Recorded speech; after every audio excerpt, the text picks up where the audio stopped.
this program can be very useful in certain circumstances. Let me give you a quick example.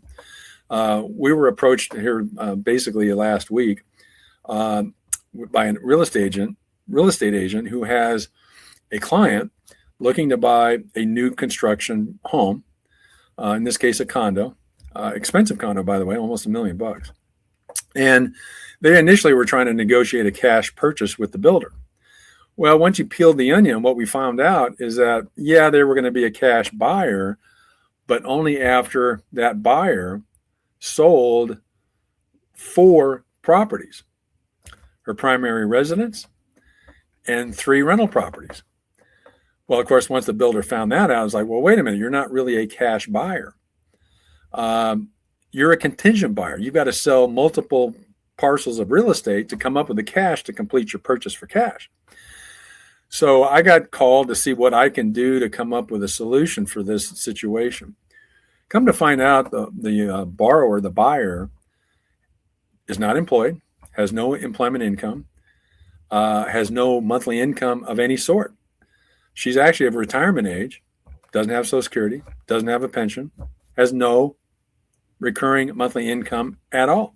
Now, she happens to have a pretty substantial amount of liquid assets, around $800,000-900,000 in the bank, but she doesn't want to keep all 4 properties and use all of her money that she currently has in financial institutions to try to complete this purchase.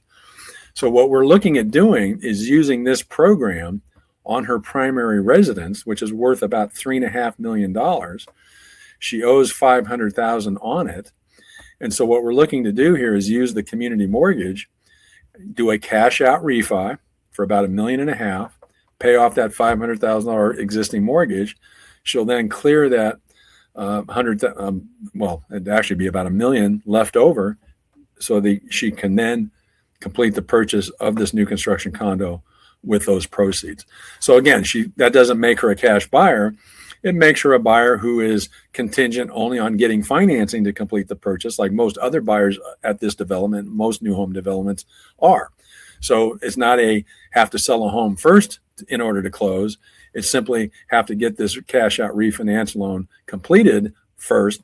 And then after she gets the proceeds, closes on the purchase of the new home, she will then list all 4 of her properties with her real estate agent, get them sold, and then be able to walk away with her remaining proceeds from those properties. And of course, that's a pretty decent amount of money that she'll be able to put in the bank, and I'm sure will be financially in good shape. So that's an example of how this kind of program can be useful. So in particular, if you know anyone who's in this kind of situation, they need a mortgage, they don't have income, they don't have a job, we can help agents out there. If you've got a client that you'd like to sell a home to, this can be kind of useful in certain circumstances. So I encourage you to call me, send me an email, send me a text. I'd be happy to talk to you in more detail about how this particular product, it's very unique, can help you in some situations and help some borrowers, some buyers be able to get a transaction done, even though otherwise they would not be able to meet the ATR rules at all. So that's our product spotlight for this week. Now what we're going to do